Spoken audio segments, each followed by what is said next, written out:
Mi esposa Viviana Salinas de Valor.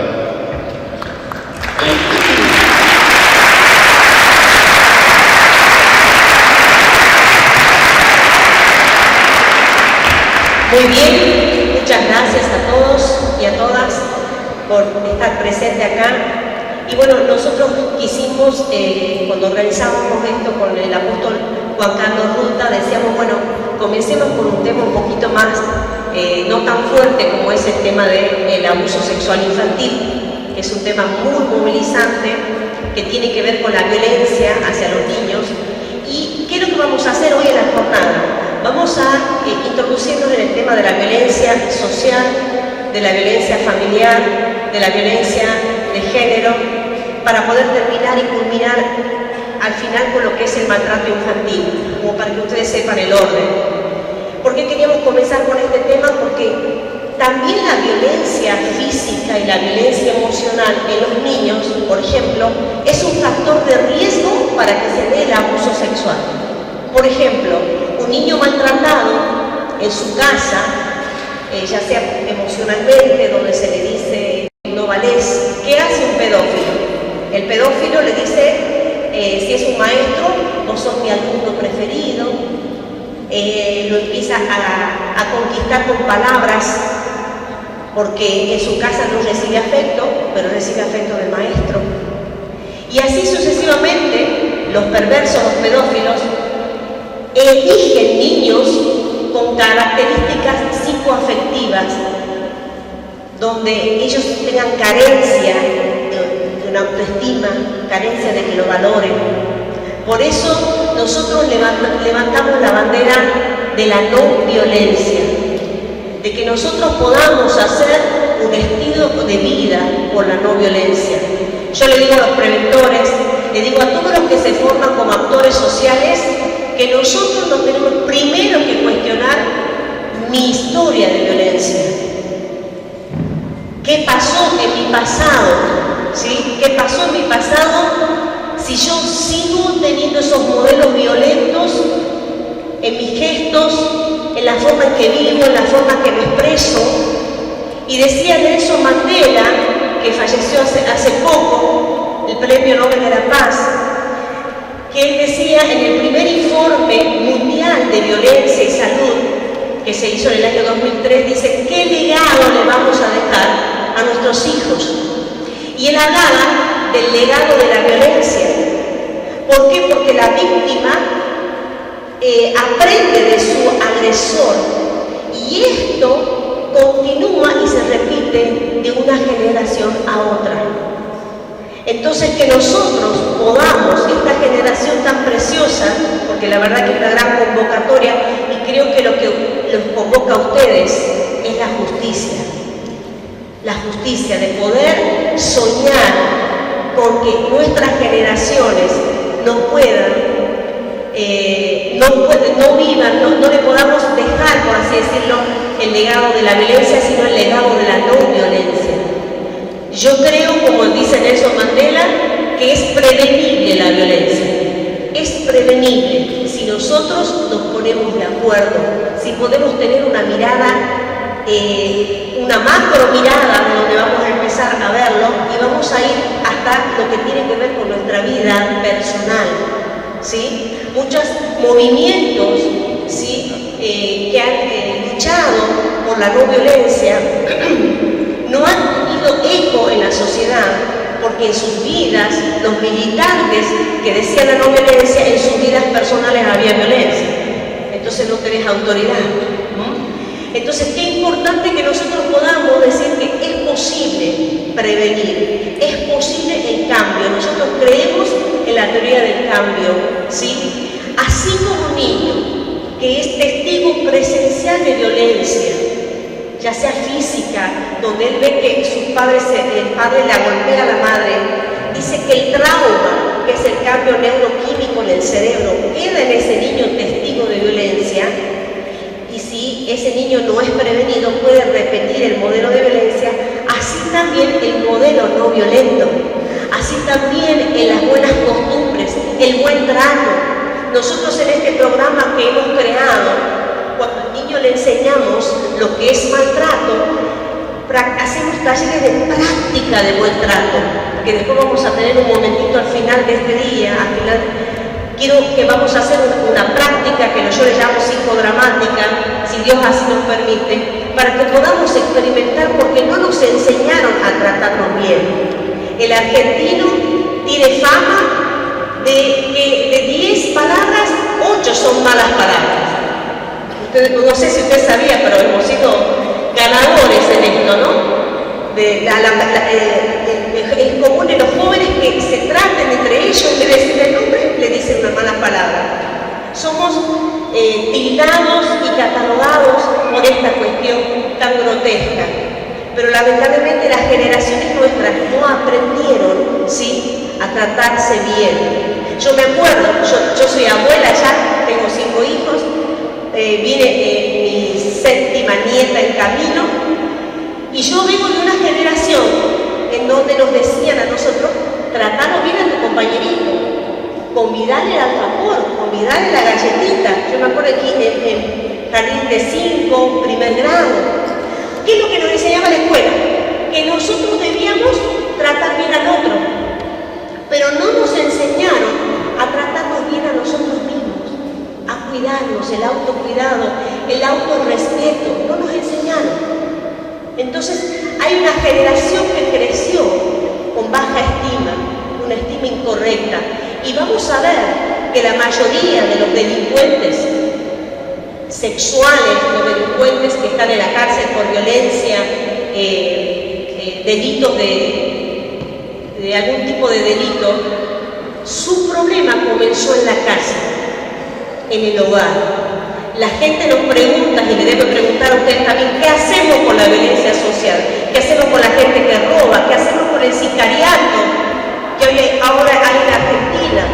Que hay gente que les pagan y le mandan a matar, entonces cuentan, bueno, maté a 20, no sé si lo vieron en ese programa de la nata, maté a tanto como un número más. ¿Qué está pasando? ¿Qué está pasando? Tenemos que empezar a trabajar en los hogares.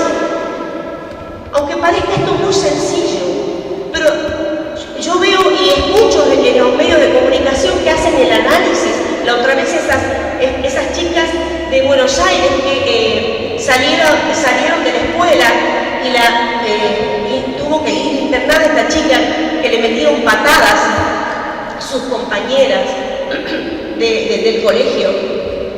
Entonces analizaban el tema del bullying. ¿Sí? El bullying es digamos, un término en inglés que quiere decir aquella persona que está, digamos, llamando la atención, pero que es discriminada. Entonces, el informativo estaba atento al tema del bullying, la envidia entre las compañeras, que hay bandos, es verdad, hay bandos entre un bando y otro, muy común en las sociedades aún muy numerosas, en Tucumán también.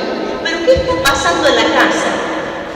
¿Qué pasa en la casa de esa chica de 19 años que están pateando a la otra hasta destrozarle el rostro y la patean en el piso?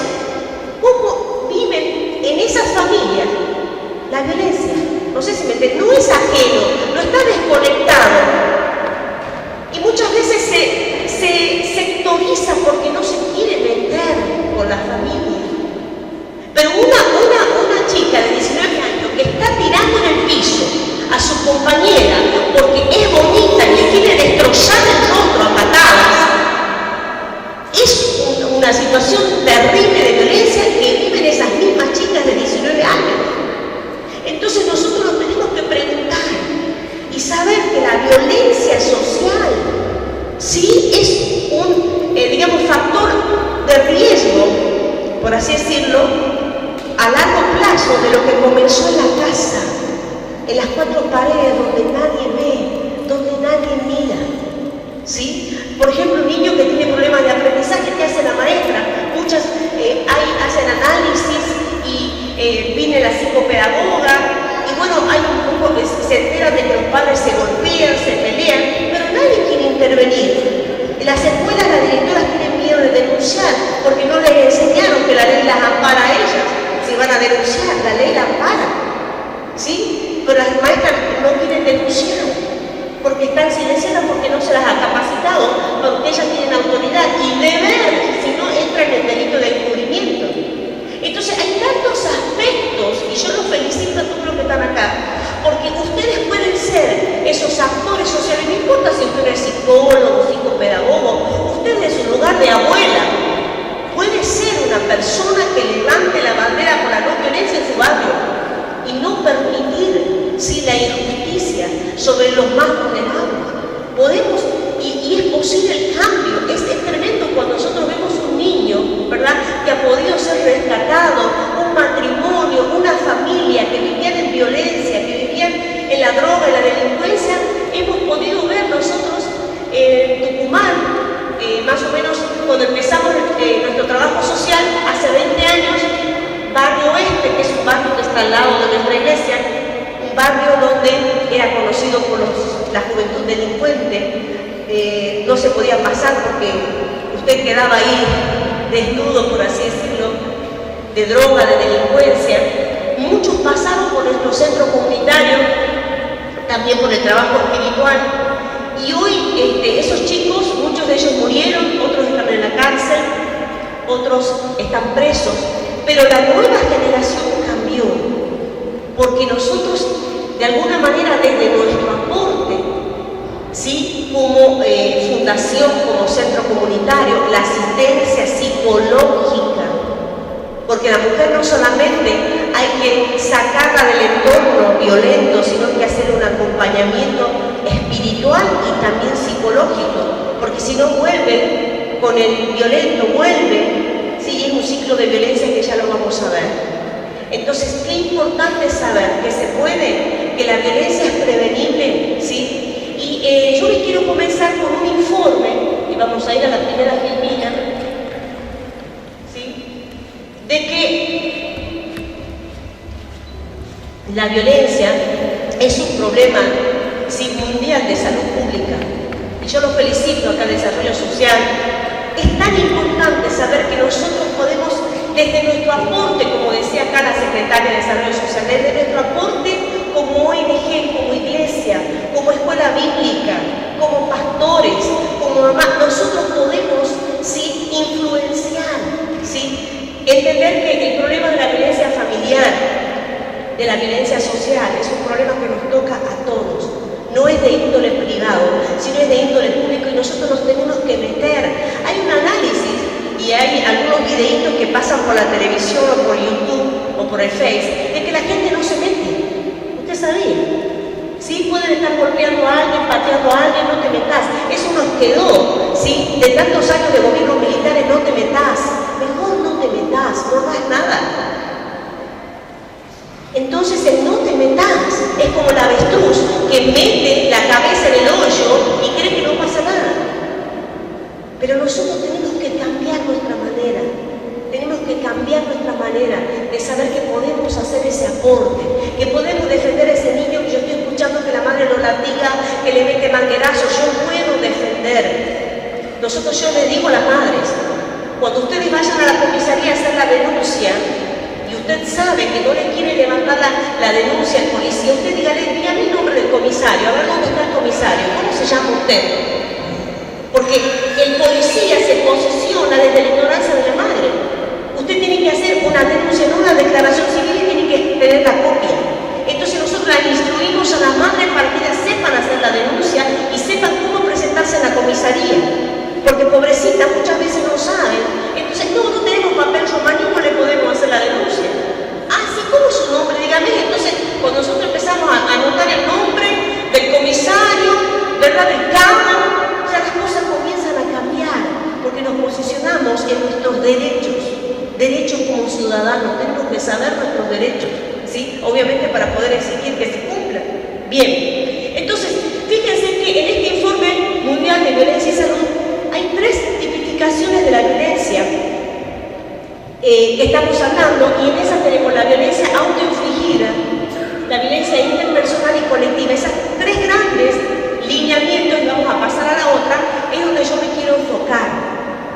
Fíjense que la violencia autoinfligida a veces no se habla, pero el índice de suicidio o parasuicidio, aquella persona que se quiso matar, o ese jovencito pero no pudo, no lo logró, ¿sí? Pero que allá en el norte, en nuestro país, en Tucumán, en Catamarca, en Salta, hubo olas de suicidios, ¿sí? De jovencitos que se pusieron de acuerdo. Fue tremendo en la ciudad de Salta, en Metal, hace un par de años, que se pusieron de acuerdo y se quitaron la vida. Sabían el día, la hora, fue toda una cuestión tremenda, ¿verdad? De lo que es toda esta cuestión del ocultismo, ¿sí? Que incita a que estos jóvenes se quiten la vida como pactos.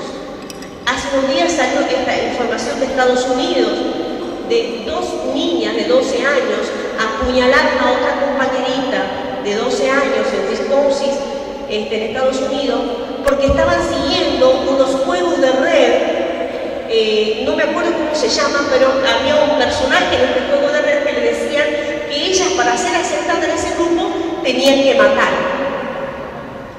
¿Ah? Sí, entonces, obviamente que la compañía que dijo, nosotros no tenemos la culpa, dice, porque nosotros es una fantasía y ellos se la tomaron en verdad. Una fantasía. Obviamente que estas 2 menores están catalogadas de homicidas y están presas. Entonces, fíjense ustedes qué importante, y nosotros ya lo vamos a ver, el tema de lo que es la violencia virtual. En todo este combo, en toda esta tipificación de la violencia, tenemos que saber lo que es la violencia virtual de nuestros hijos, que están viendo nuestros niños. Acá yo veo niños de 8 años, de 10 años.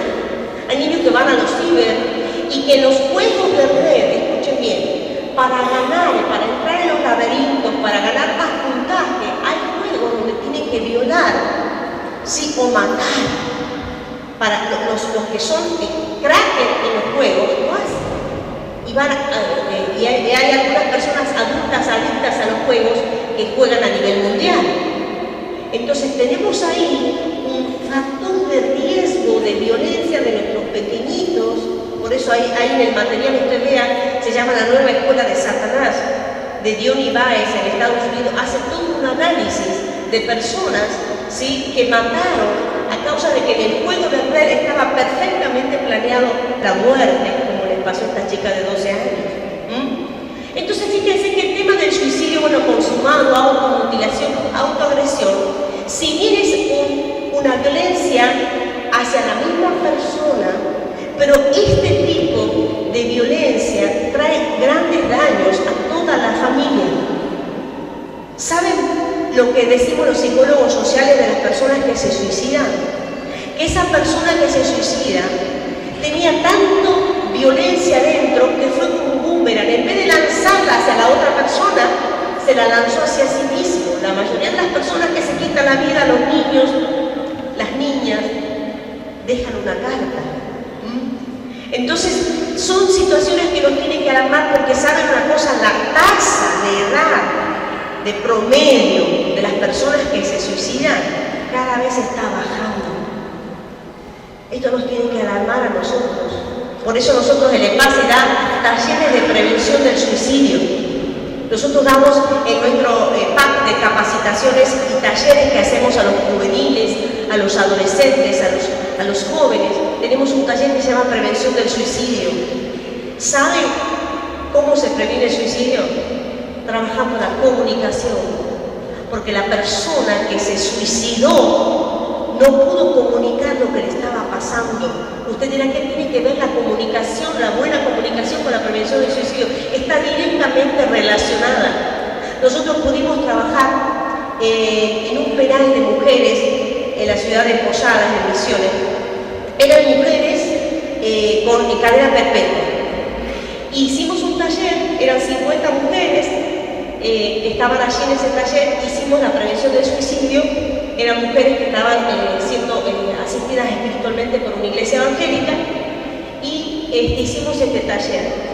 Fue muy lindo, un taller psicodramático. Fue una experiencia tremenda para nosotros, porque el taller lo hicimos prácticamente en una celda gigante, custodiada por los policías.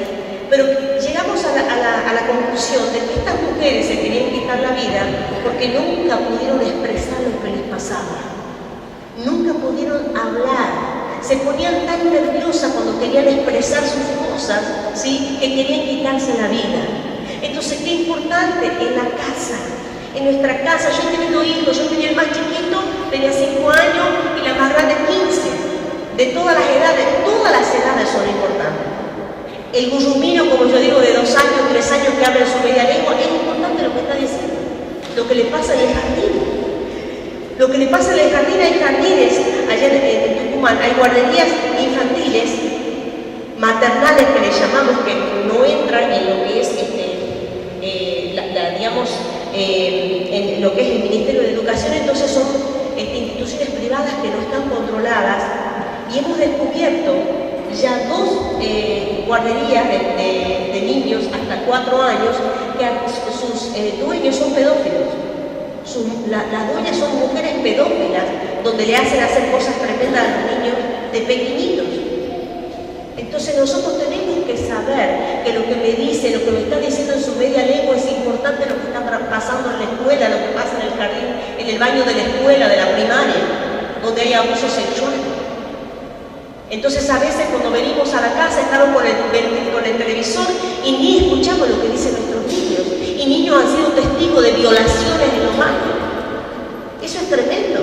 Entonces necesitamos volvernos para adentro, para ver qué está pasando en mi casa. A mí me gustaba un apóstol que conocimos nosotros, que ya falleció, Pete Benson. Él nos enseñaba sobre lo que era familia. Y él decía, usted imagine su casa que tiene las paredes de vidrio y que todos pueden ver lo que usted hace adentro. ¡Wow! Me quedó esa imagen, ¿no? La casa de vidrio, ¿sí? Y se pueda ver lo que usted está haciendo con relación a la violencia, con relación al buen trato o al maltrato.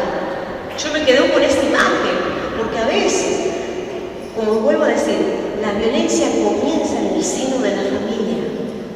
En el seno de la familia. Y saben una cosa, como decía Mahatma Gandhi, todo lo que se obtiene, ¿sí?, con violencia, solamente se puede sostener con la violencia. Es decir, que los sistemas de violencia van aumentando, hay mayor rigor. Nosotros hemos trabajado con niños o con mujeres, conocí una mujer que su papá la reventaba a cintarazos, a manguerazos, tenía 15 años, y dice, yo me propuse, Viviana, no largar una lágrima. Y papá casi me desmayaba a golpe y yo tenía cara de piedra, me ponía dura y no me salía una lágrima. Y a veces los padres que son golpeadores siguen golpeando y dicen, le voy a dar algo más, le voy a dar algo más, y más se pone duro ese jovencito, porque está construyendo una fortaleza terrible en su espíritu para no demostrar dolor. Así pasa con los niños abusados, con las niñas abusadas. Han construido un aparato de no mostrar dolor, de ser insensibles. No pueden expresar el dolor ni tampoco la alegría. ¡Qué tremendo! Por eso es importante cuando un niño llora, dejarlo llorar, no decir, ¡ay, sos un maricón, por eso vos llorás! No, porque si no lo reprimimos, entonces el día que necesitan ayuda, no lloran y se guardan el dolor. Y no sabemos que están siendo abusados, no sabemos que están siendo avergonzados en los baños los niños. Entonces es importante escucharlos y creerle. Vamos a la otra, por favor. La violencia interpersonal, la violencia... Bueno, son todos los tips que abarcan. Fíjense, violencia de género y de generación, que tiene que ver con la violencia hacia la mujer y la violencia hacia los ancianos, que a veces los dejamos a los ancianos por ahí, en el abandono, ¿sí? El maltrato infantil, maltrato en la pareja, en la mujer, la violencia comunitaria, que ya voy a explicar, que tiene que ver con las pandillas, que tiene que ver con los grupos, ¿sí? Estoy yendo de lo macro a lo micro. Que nosotros podamos, vuelvo a decir, elegir una vida con la no violencia. ¿Qué hago con mis manos? ¿Hay violencia en mis manos? Cuando voy a acariciar a mi hijo o mi hijo me hace así porque está acostumbrado que le demos una cachetada. Es así, yo tengo que saber qué hago con mis manos. Hay personas, nosotros hemos trabajado con hombres violentos dentro de lo que nosotros hacemos en la infancia. No solamente trabajamos en la infancia, en la primera infancia, sino trabajamos con hombres y con mujeres adultos que han sido sobrevivientes de abuso sexual. Los hombres también, hay impresionante, 90% de los hombres que hemos trabajado nosotros en técnicas psicodramáticas de restauración han sido abusados. Su iniciación sexual fueron abusados por mujeres cuando tenían 8, 10 años, y hemos trabajado en ellos para que no repitan conductas violentas. Hemos trabajado y sabemos que es posible cambiar. Es posible cambiar. Y sabe, el hombre sufre más, porque en nuestra cultura, nosotros las mujeres somos lloronas. ¡Ay, ya está histérica! Dice el hombre. O gritamos o lloramos. Pero el hombre no puede hacer lo mismo. ¿Cuándo usted ha escuchado a un hombre que le diga, y usted le pregunta a su amigo, ¿cómo estás, Juan? Y Juan me diga, triste. Muy raro que un hombre argentino diga que está triste. Jamás usa su vocabulario. Tengo bronca. La bronca en el hombre está aceptada socialmente. Ese macho está con bronca. Pero la bronca tuvo, sí, que ser la expresión que guarde la soledad, la frustración, la tristeza, la amargura. Porque también el machismo no ha permitido que el hombre pueda expresar. Y saben una cosa, las agencias que trabajan en prevención del suicidio en Argentina dicen que en la mayor cantidad, digamos, entre varón y mujer, hay más suicidio de hombre. Porque el hombre no puede expresar lo que le pasa. Por eso también el hombre que no puede expresar lo que le pasa. Tenemos los accidentes cardiovasculares, los ACV, ¿sí? Que está bajando la edad. Tenemos varones de 40, 45 años que murieron de un ACV. Entonces, nosotros tenemos que empezar desde nuestra, yo digo, granito de arena, a empezar a practicar la cultura de la no violencia, del escucharnos, de paremos un poco la mano en todas estas cosas, para que desde cuando nosotros seamos cambiados, podamos modificar, ¿sí? Vamos a la otra, por favor. La violencia colectiva, que tiene que ver lo que le pasa a las masas, ¿sí? Hay violencia económica, política, social, que tiene que ver con el Estado en su mayoría, ¿sí? Con sistemas que quizás en otros países tenemos el terrorismo, en Centroamérica tenemos las maras, que tiene que ver con grupos, digamos, ya de masas. Todo lo que tiene que ver con la naturaleza de la violencia que hemos hablado puede ser física, emocional y sexual. Por supuesto que en una violencia sexual ocurre, ¿sí?, lo que es la violencia física y emocional. Nosotros para estudiarla la tipificamos de esa manera. Nosotros en una de las cartillas que tenemos, nosotros en el básico casi todas nuestras cartillas que hablan de temas difíciles, casi todos nuestros dibujos son de esta manera, no queremos impresionar por el tema del maltrato. Y acá está, esta cartilla es un resumen de esta capacitación, lo que es maltrato hacia la pareja, maltrato infantil y abuso sexual. Y están las tipificaciones y las definiciones, si usted lo quiere llevar. Esta cartilla se llama Una familia sin violencia es una familia feliz. Y también nosotros ahí tenemos el tema incluye descuido o privaciones. Por supuesto que estos tres tipos de naturaleza de la violencia no está incluida obviamente en el suicidio, ¿sí? Pero yo quería hablar del descuido o privaciones, que tiene que ver con el secuestro. Hay una estadística que estamos manejando nosotros, que lo dio el director internacional del APE. En Jujuy han descubierto, y el APE maneja esta cifra, que anualmente desaparecen 2.500 niños, escuche bien, en Argentina. 2.500 niños desaparecen. Esta persona, Robertson, hicieron un estudio que de Jujuy a Bolivia han descubierto 51 pasos, escuche bien, para el secuestro y tráfico de niños, para prostitución y para tráfico de órganos. Esto es terrible. Esta estadística es mayor de la de Mrs. Children que estamos manejando en Argentina. Nosotros conocemos un caso que casi quedamos devastados con mi esposo, una persona que conocemos, dueño de una agencia de autos, que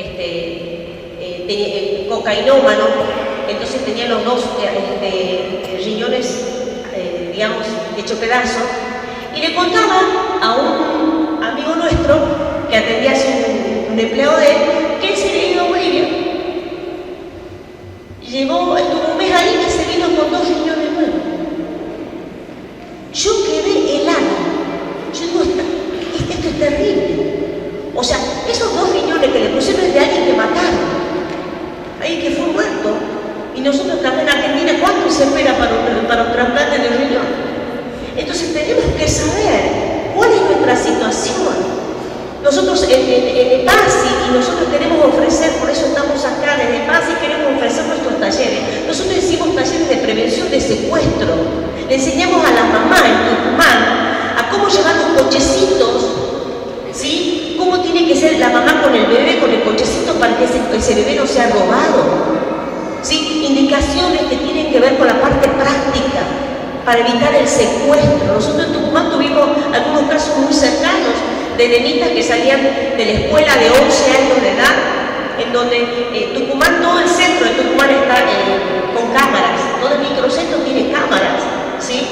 Y era a las 6 de la tarde, en un microcentro, un auto polarizado, quiso entrar esta nena de 11 años, un super auto obviamente importado, y esta nena se defendió, hija de una profesora de inglés conocida nuestra, y esta nena, gracias a Dios, empezó a correr del lado contrario del auto.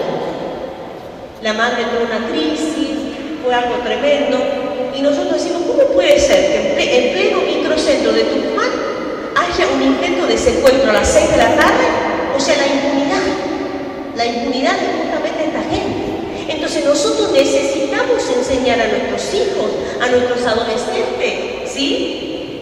El tema del peligro que significa, ¿sí? El salir a altas horas, no avisar, no tener un teléfono, no saber dónde están, ¿sí? Evitar el secuestro. Es muy importante que tomemos conciencia. A nosotros nos pasó con la Secretaría de Derechos Humanos. Yo tengo mi hija que es politóloga, ella siempre está, me dice, mamá, necesitamos hacer esta movida con el tema de la prevención del secuestro. Vamos a pedirle a la Secretaría de Derechos Humanos que nos pongan, que hagan algo. Entonces, mi hija va y se entrevista con las abogadas de ahí. Y bueno, en ese momento siempre van a estar el tema de, encontrar los restos del Pozo de Vargas, de los desaparecidos, que nosotros también, digamos, nos interesa, por supuesto, el tema de los desaparecidos, pero también de los desaparecidos en democracia. Entonces mi hija le decía a esta abogada, ¿por qué no ustedes, que tienen llegada a Canal 10, por qué no ponen una placa?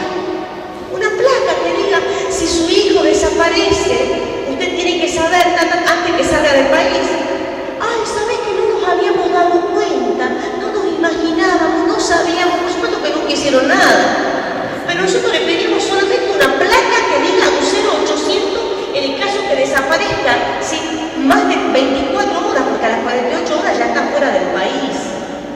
Escuchen bien, a las 48 horas ya está fuera del país. Entonces, ¿qué hace la policía? No le vamos a tomar la denuncia porque tiene que pasar 48 horas. Y si ya va a salir del país, entonces tenemos las leyes opuestas, ¿ven? Entonces necesitamos tomar conciencia de esto. Bien, vamos a pasar a la otra, por favor. Bien, vamos a pasar a la otra porque eso ya... Bien, la violencia intrafamiliar que yo hablaba, la violencia que se da en las casas, entre parientes, entre la pareja, ¿sí? La violencia esta es una violencia reiterada, ¿sí? Periódica. No es que de repente, en una casa hubo una situación de violencia, se agarraron los hermanos a piña y eso pasó. Cuando nosotros hablamos de violencia intrafamiliar, del maltrato infantil, del maltrato emocional, es que es algo periódico, que es algo que se repite y se repite hasta llegar a ser crónico, ¿sí? No podemos decir que en una familia donde se han peleado, quizás ha habido un forcejeo, se han tironeado, es una familia violenta. Quizás hay episodios, ¿sí?, de violencia, pero no periódicos. Cuando hay situaciones en las familias de periódicos, sí, que se repite la situación de violencia, esa familia necesita una intervención. Necesitamos intervenir. ¿Por qué? Necesitamos de ayudar de afuera. Es muy difícil que la misma familia se pueda ayudar. porque ya vienen con modelos violentos, como hemos dicho, de generaciones pasadas. Entonces el hijo, ¿verdad?, que vio a su papá, perdón la palabra, reventar a su mamá a golpes, no quiere repetir ese modelo, pero lo repite. Entonces necesita una intervención de afuera, que nosotros ayudemos desde afuera para que ese hombre violento, ¿verdad? Y hoy existe mucho lo que es la violencia recíproca. La mujer también le da ida y vuelta. Bien, pasemos a la otra, por favor. Los mitos de la violencia. La violencia contra las mujeres es un problema de clases sociales más pobres. Eso es un mito. El mito es una creencia errónea, una mentira. ¿Sí? La violencia está en todas las clases sociales. Y las clases sociales más altas es donde más tapado está. Entonces no nos enteramos porque se paga el silencio. ¿Sí? Tenemos el mito 2, la violencia contra las mujeres. Cuando sucede al interior de la familia es un problema de ámbito privado y nadie debe meterse. Eso nosotros tenemos que sacarlo, nos tenemos que meter. Yo tengo mi hermana que vive en Inglaterra. Mi hermana me decía, si usted como ciudadano escucha que alguien grita, que la vecina grita porque es golpeada, o un niño llora porque es golpeado, la persona tiene el deber de hacer la denuncia, el vecino, de hacer la denuncia, porque si llega a ocurrir algo y luego empieza, supongamos que hay un homicidio, ¿verdad? Cuando viene el personal, ¿verdad?, del Estado a investigar, y si esa persona ha escuchado, ¿sí?, esos llantos, esos gritos, y no hizo nada, va a quedar implicada, es al revés. Ellos tienen una conciencia impresionante de defensa, ¿sí?, de los derechos, de no se permite este tipo de cosas que a veces ocurren, que escuchamos, que están los niños llorando, que están los niños gritando, ¿sí?, y nadie se mete. Bien, tenemos el mito 3, hombres adictos a las drogas como el alcohol son violentos por efecto de esa situación. Hay hombres que el alcohol y la droga, ¿sí?, les bajan los escrúpulos de conciencia, pero hay hombres que ni se alcoholizan, que ni se drogan, que no toman nada, y existe lo mismo la violencia, ¿sí? Pasemos a la otra. A la mujer golpeada le gusta que le peguen, por eso no abandona el hogar. Este es un tema que se lo discute muchísimo, aún en la iglesia. Fíjense que la mujer muchas veces no puede, es como nosotros hablamos del caso del abuso sexual de esa hija, o de esa hija que es abusada por el padre o por el padrastro, no abandonan el hogar, porque hay una situación multifactorial, psíquica y de dependencia emocional que hace que esa mujer no abandone el hogar. Entonces hay líneas psicológicas que sostienen, perversas, yo digo, que dicen que a la mujer le gusta que le peguen. Y ahí tenemos lo que es el psicoanálisis ortodoxo y demás, que hay algunas técnicas psicológicas que no pueden sanar el problema de la violencia porque no están instrumentadas. Nosotros creemos que sí se puede intervenir en esto y cambiar la situación, ¿sí? La violencia es innata en el hombre o intrínseca al ser humano. Fíjense que hay corrientes psicológicas que sostienen esto. Eso es perverso. Decir que nosotros, nuestra naturaleza, somos violentos, por naturaleza somos sostener eso es perverso. Porque entonces de esa manera se justifica la violencia. No sé si me entienden. Nosotros tenemos que saber, ¿sí?, que podemos cambiar esta cultura de la violencia. Lo podemos hacer. El 7, cuanto más se quiere a una mujer, más se la controla y la cela. El machismo. Nosotros estamos haciendo trabajo con los noviazgos. Los noviazgos, ya estamos dando charlas con respecto a los chicos que se ponen de novio. Hay jovencitas, amiguitas de 13 años que están con su amiguito de 13 y lo controlan. A ver el mensajito, a ver con quién has mensajeado. Entonces, ya la de 13, escuche, ya ejerce una dominación sobre el otro amigo de 13 como si fuese que es la esposa celosa. Entonces se hacen conductas naturales que luego se lo lleva al matrimonio. Ese control, hay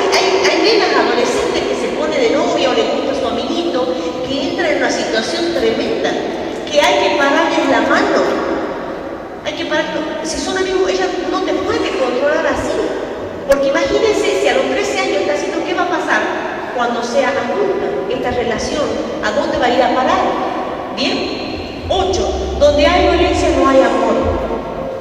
En realidad, nosotros en ese ciclo de la violencia, ¿sí?, que lo vamos a ver ahora, se producen emociones encontradas.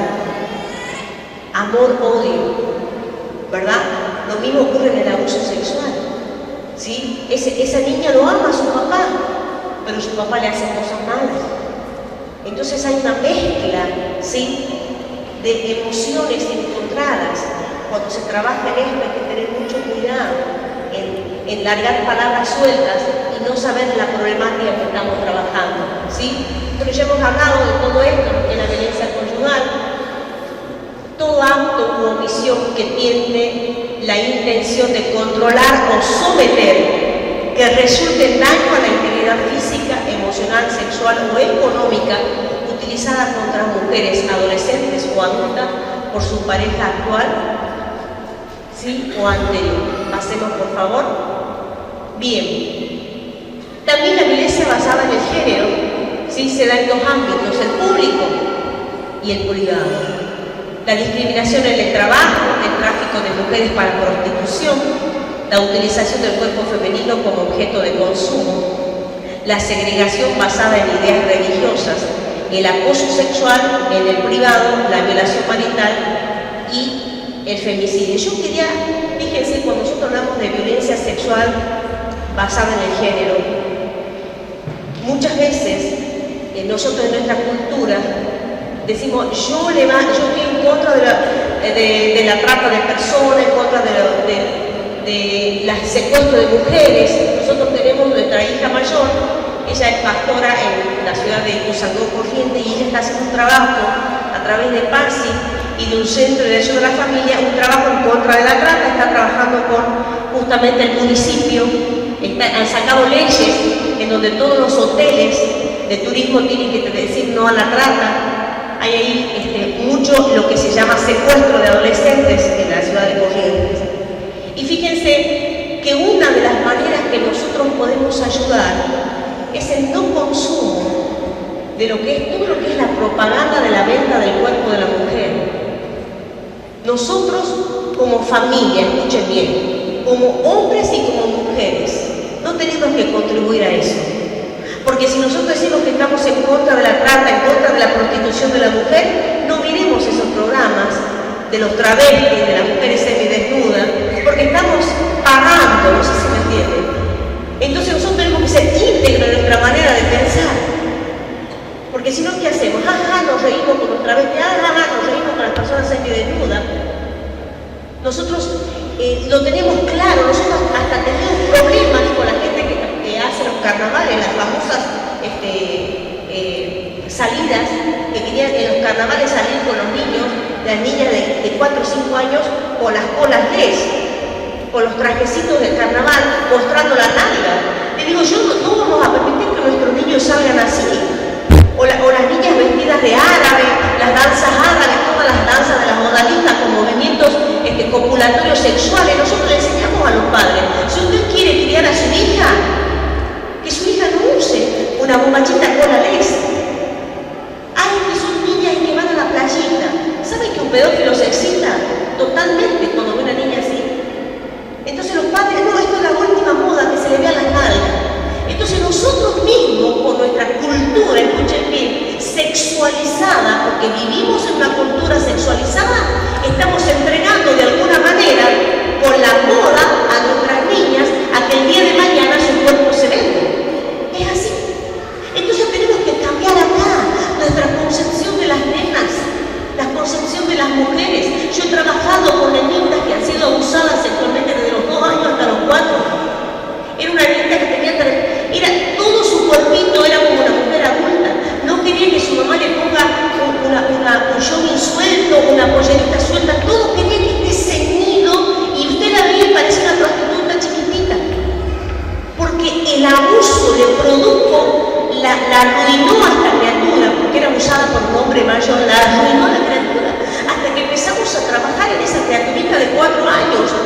porque tenía una obsesión que se le note todo su cuerpo y para cómo era robusta la nena.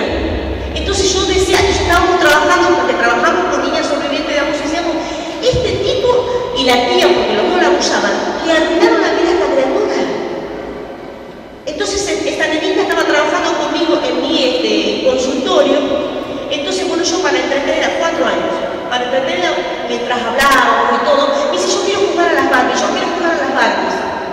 Bueno, le pongo la computadora, yo no sabía que existían esos juegos de las Barbies, que se las viste y se las desviste. ¿Ah? Se le pone el maquillaje y la trabita y el peinecito y la ropita.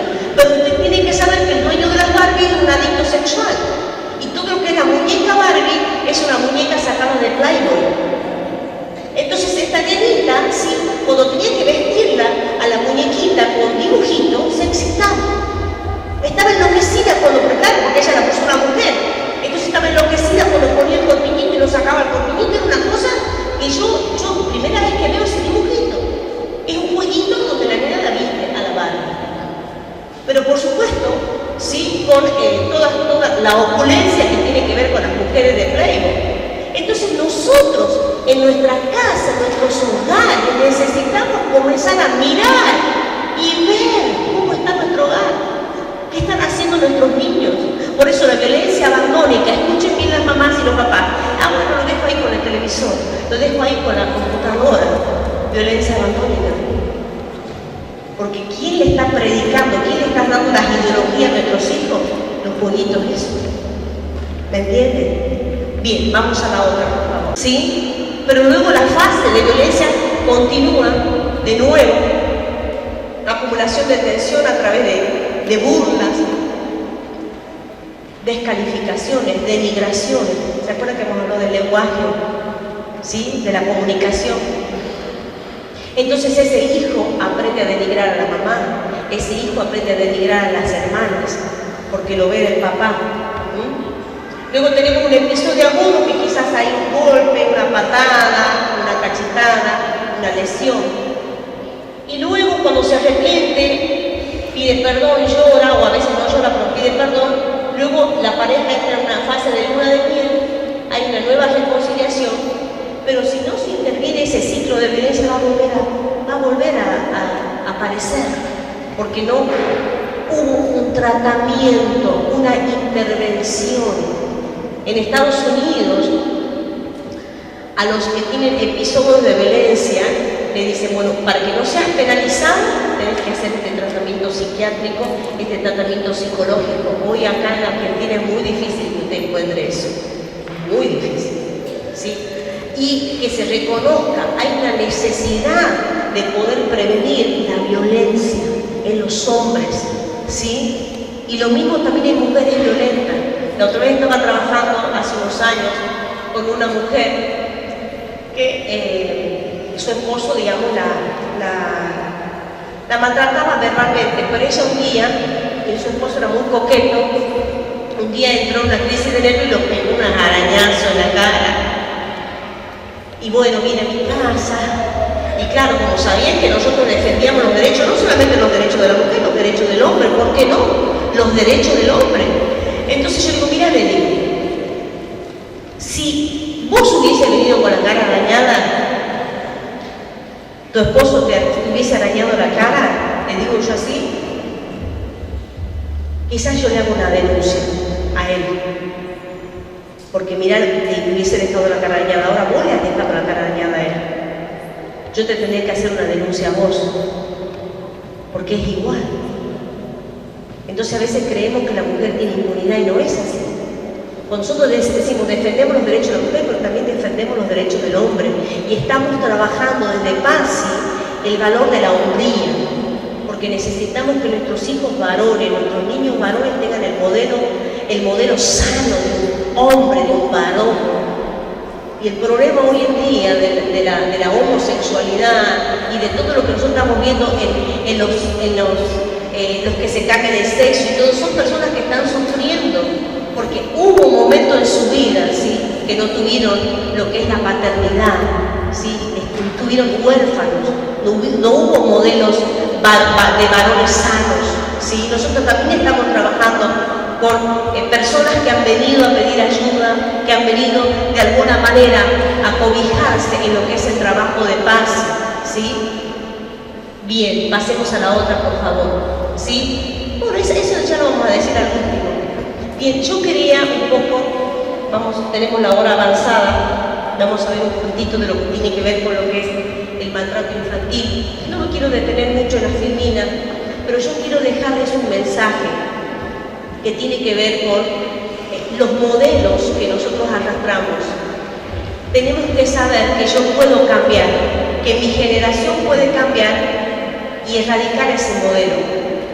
Pero yo necesito, ¿sí?, tener una práctica, y las personas que son violentas, lo que se llama rendición de cuentas. Por eso es importante una comunidad, por eso es importante un centro comunitario, la iglesia, una familia, lo que se llama la rendición de cuentas. ¿Qué es la rendición de cuentas? La persona, ¿sí?, está contenida en un grupo, porque las familias aisladas son las familias, ¿sí?, que perpetúan en la violencia, perpetúan en el abuso, porque nadie pudo meterse. Entonces nosotros desde nuestro lugar, ¿sí?, si conocemos familias violentas, tenemos que saber que es posible el cambio, que tenemos que hacer una intervención. Y hay casos de muchas familias en nuestro trabajo que se restauraron, ¿sí? Se restauraron, dejaron la violencia, dejaron el alcohol, dejaron la droga, ¿sí? Familias, mujeres que estaban a punto de separarse, estaban embarazadas, su esposo la había golpeado, hubo denuncias del convenio, somos un organismo preventivo, hacemos el acompañamiento a las víctimas a hacer la denuncia, pero hubo un cambio en muchos hombres, en muchas familias, de saber que se puede cambiar, que es posible el cambio. Bien, pasemos por favor. Ahí quería llegar, gracias.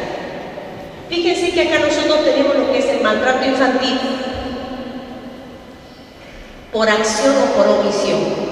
Maltrato físico, abuso sexual, abuso emocional, corrupción y explotación, por acción.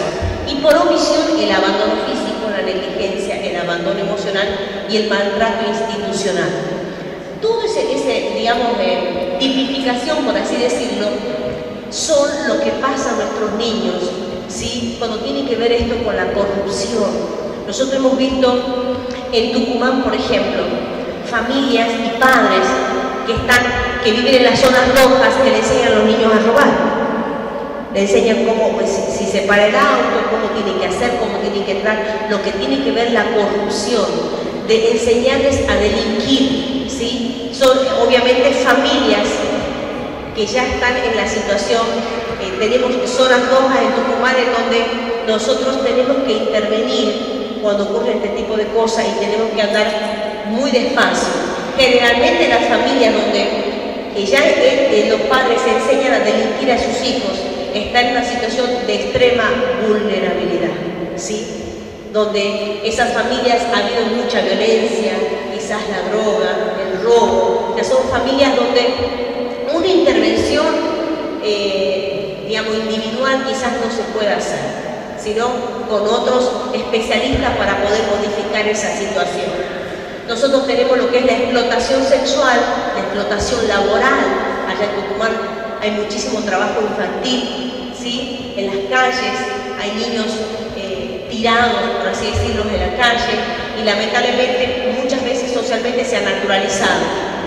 Los otros días mi hija, que vive ahí en Ituzaingó Corrientes, que es un pueblo de, no sé si 25.000 habitantes, hace mucho que no iba a Tucumán. Entonces en el microcentro ella estaba haciendo unas compras y había una nenita como de 7 años durmiendo a la entrada del negocio, de los negocios del microcentro. Entonces mi hija la ve esta chiquita tirada, parece que estaba drogada, y ella quedó choqueada, porque ellos tienen un hogar de niños ahí en Ituzaingó, donde hacen un trabajo muy lindo de rescatar a los niños abandonados. Entonces ella no pudo seguir comprando, porque entonces me dice: mamá, ¿cómo puede ser que acá en Tucumán, dice, esa chiquita estaba drogada, estaba tirada en invierno, y estaba tirada en la entrada de un negocio, a la entrada de una vidriera, tirada? Y todo el mundo pasaba, y lamentablemente hemos naturalizado, el gobierno ha naturalizado al frente de la Casa de Gobierno de Tucumán, la Plaza Independencia, hay muchísimos niños que duermen a la noche. Se tapan con cartones, no muchísimos, pero hay algunos que están ahí y uno dice, ¿y cómo es que están? ¿No salieron? ¿No salieron la patrulla? ¿No salieron los de desarrollo social a levantarlo? No, ahí están. ¿Sí? Es muy triste, muy triste. Y lo que tiene que ver con el abandono físico es justamente ese niño que no es aseado, que no es alimentado, que no es cuidado. Lo mismo la negligencia y el abandono emocional. Ahí yo quería llegar al abandono emocional. Nosotros, en una cultura que estamos, en donde queremos, por así decirlo, la ley del más fuerte es no mostrar las emociones. Fíjense que nosotros necesitamos que nuestros niños aprendan a expresar lo que les pasa. En nuestro trabajo con la infancia, les explicamos que ellos se tienen que aprender a decir que no y a enojarse con las situaciones. Porque el niño que es extremadamente obediente es vulnerable a ser abusado. No sabe decir que no, a todo dice que sí.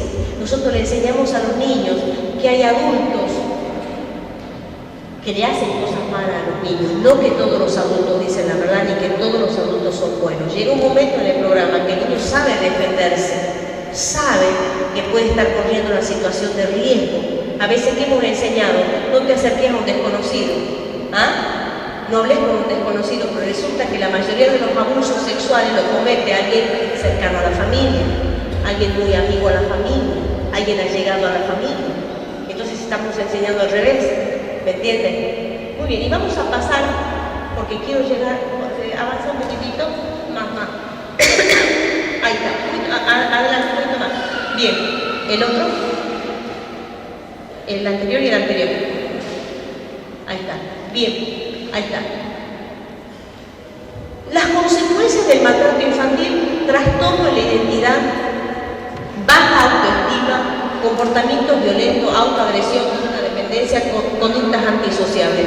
Todo maltrato infantil, emocional, sexual, físico, atenta contra su autoestima, es decir, que se siente poca cosa. Es un factor de riesgo para los abusadores, para las abusadoras. Hay mujeres abusadoras que trabajan en complicidad, hay mujeres perversas, ha subido la estadística, son más del 10%, ahora se calcula entre un 12 y un 13% de mujeres perversas abusadoras.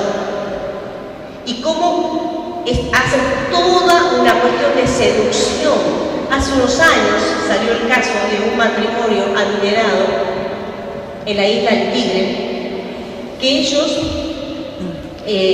planificaron perfectamente, mandaban a su chiquita a un jardín de infantes, su hijita hizo jardín de 4 y jardín de 5.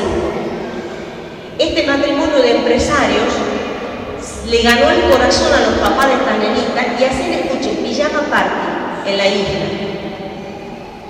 Los dos eran abusadores. Pero ¿qué hicieron este matrimonio? Estuvieron un año ganándose la confianza. Entonces, claro, como eran empresarios, dice cuando hicieron el allanamiento, porque una de las nenas habló, una de las nenas contó que el papá de su amiguita, de su compañerita, la abusaba y la mamá también. Entonces, ¿qué hicieron este matrimonio perverso?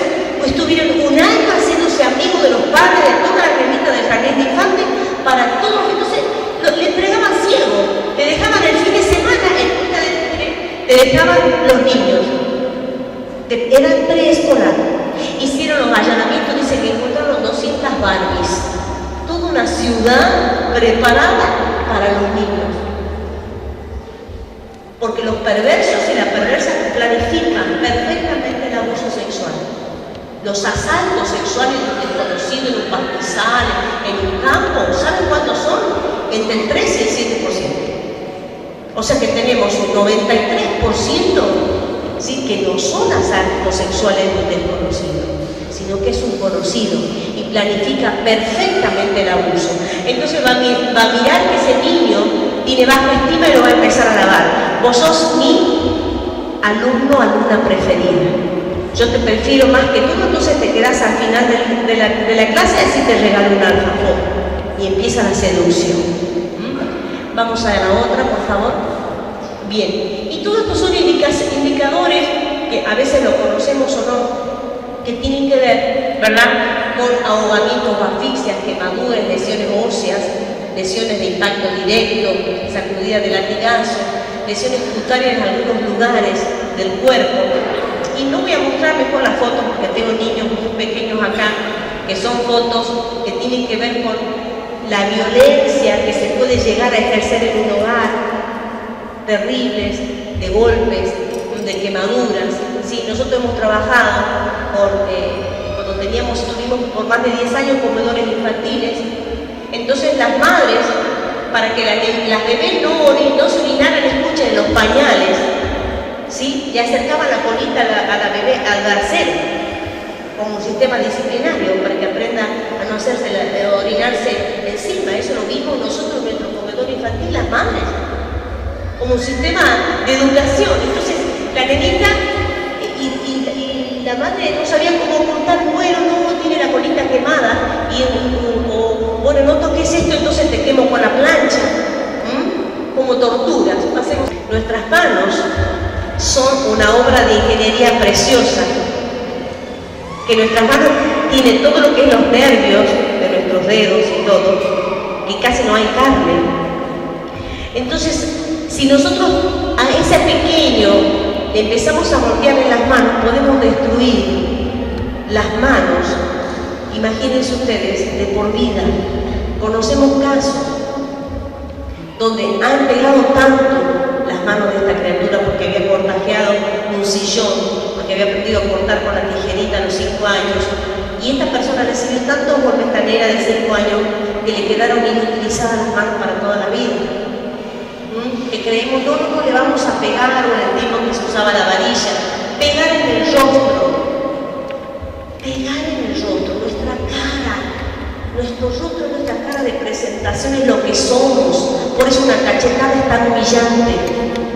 Por eso yo digo, padre, para eso Dios nos ha hecho con nalgas, una nalgada, pero tiene que haber una edad. Después de los 10 años usted no puede pegar físicamente a un niño. ¿Sí? Las disciplinas, tampoco en las rodillas ni en los pies, porque hay terminaciones nerviosas, ¿sí?, que un cintarazo puede estropear esa rodilla de ese niño. Entonces el golpe en el rostro humilla. Entonces ese niño, ese hijo que siempre golpeaba la cabeza, ¿sí?, o el tirón de orejas que algunas madres y algunas maestras levantan a los niños de la oreja. Escuchen bien, acá hay todas terminaciones nerviosas muy delicadas. Por eso los karatecas, ¿cómo hacen? Los que saben karate pueden anular a una persona con algunos golpes acá. Entonces nosotros a veces decimos, no, le han tirado la oreja, pero estamos atentando y haciendo golpes bajos. Que no se haga esto, ¿sí?, en las digamos, capacitaciones de prevención del maltrato, tirar el cabello. Lo mismo, la corteza cerebral tiene terminaciones nerviosas, que hay padres que los levantan a los niños, y hemos tenido casos, escuchen bien, de niños, esta era la niña que tenía puntos acá, tenía levantado el cuero cabelludo, de tanto que le tiraban el pelo a esa criatura. Entonces no estamos hablando ni de lesiones con sangre, no estamos hablando de quebraduras, estamos hablando de cosas comunes que ocurren. Hay madres que le dicen a la maestra, usted pégale nomás a mi hijo, y abiertamente le da la autoridad a la maestra para golpear a ese niño. Tirarle las orejas, morder, chupar, pellizcar, ¿sí? Entonces nosotros necesitamos aprender a mirar si ese golpe, escuche bien, ha sido que... No, es que el chiquito se ha caído y usted le dé un golpe, escuche bien. Acá en el párpado, o acá en el cachete, un golpe en el cachete donde tenemos nosotros carne, ¿sí? Es muy difícil que el niño se haya caído y se haya golpeado. Cuando hay un hematoma acá, es a causa de un golpe, lo mismo la mujer golpeada. Porque ¿qué pasa si ese niño se cae? Lo primero que va a poner las manos, ¿sí?, para detener el golpe, las rodillas, las partes salientes. Entonces cuando hay golpes acá, en el párpado, en las mejillas, en el abdomen, si alguien se cae no se va a golpear el abdomen, va a poner las manos, va a poner los codos. Entonces nosotros cuando estamos en este tema aprendemos a identificar un niño golpeado, una niña golpeada, ¿sí? Bien, ahí vamos a dejar, quiero terminar, tenemos lo que es el maltrato emocional, el aterrorizar. Bueno, no, pero yo no le pego a mi hijo, pero lo encierro. El encierro, escuchen bien, puede causar tantos traumas. El encierro en la oscuridad puede causar tantos traumas que ese niño puede ser el día de mañana una persona muy violenta hasta llegar a ser un homicida. A veces no medimos los métodos disciplinarios en los hogares, en las casas.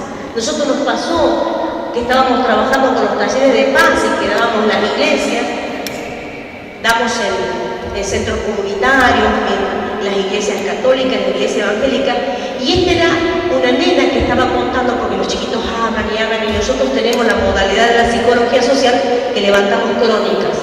Entonces el cronista anota todo lo que dice el niño verbalmente, se registra toda la clase. Entonces esta era una nena de 8 años que contaba, escuchen bien, su padre, ¿sí? La castigaba cuando ella lloraba, le ponía la cabeza en un balde de agua fría hasta que dejaba de llorar. Son métodos de tortura. Y las personas venían a la iglesia. Método de tortura. Entonces nosotros en nuestro trabajo, todo lo que le estamos contando acá tiene que ver con la experiencia que hemos tenido con la infancia, con la niñez. Y a veces de esto no se habla, ¿sí? Como yo dije, se hace como la cabeza del avestruz. No, acá no pasa. Somos cristianos, acá no pasa. Lo importante es, si nosotros conocemos casos de violencia, si conocemos donde hay un papá violento, donde hay una mamá violenta, es importante que podamos sacar a luz, pero no para condenar, no para juzgar, sino para ayudar, ¿sí? Para poder saber que tenemos herramientas. ¿Cuáles son las herramientas? Los valores, ¿sí? El elegir y escoger una vida por la no violencia, comenzando por casa, comenzando por mi vida personal, ¿sí? ¿Qué gesto, qué actitudes, ¿sí? De poner mi voluntad para poder cambiar este modelo, para no repetir, para hacer generaciones que podamos dejar un legado, como decía Nelson Mandela, a las nuevas generaciones de un mundo mejor, ¿sí? De que es posible ser feliz en los hogares. Y no estoy hablando de una utopía, sino de algo que es concreto, que tiene que ver con el trabajo, la buena comunicación, ¿sí? En un hogar que nos interesemos, ¿sí? Como yo digo, apaguemos el televisor y empecemos a compartir momentos intencionalmente, momentos de familias, ¿sí? Donde podamos hablar las cosas que nos preocupan, las cosas que le preocupan a nuestros pequeños, a los adolescentes. La edad de la adolescencia, que nosotros le queremos sacar el nombre de la adolescencia para no usar la psicología de los 60 que le atribuye a través del nombre que te adolece, que falta y le falta. Nosotros queremos llamar juveniles, queremos cambiar el nombre porque en realidad lo estigmatizamos a ese jovencito, esa jovencita de 13, de 14 años que potencialmente, ¿sí? Son personas de bien que nos pueden ayudar al cambio, pero a veces no los entendemos, nosotros no los entendemos, nosotros no nos bajamos a su nivel, sino queremos que ellos suban a nuestro nivel.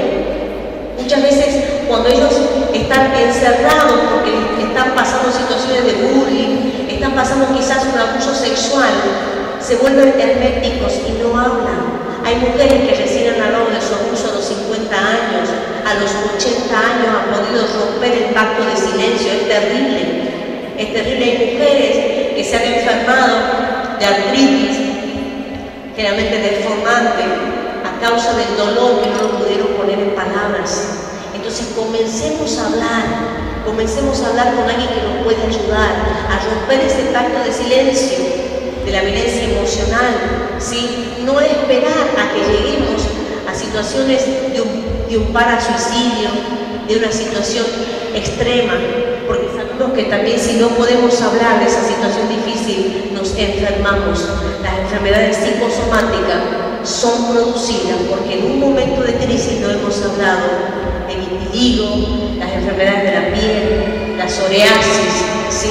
Muchísimas enfermedades, aún la diabetes nerviosa, aún cánceres, ¿sí? Hoy en día está comprobado que tiene que ver con el trauma, ¿sí? Donde hubo ese trauma y no se pudo poner el dolor en palabras.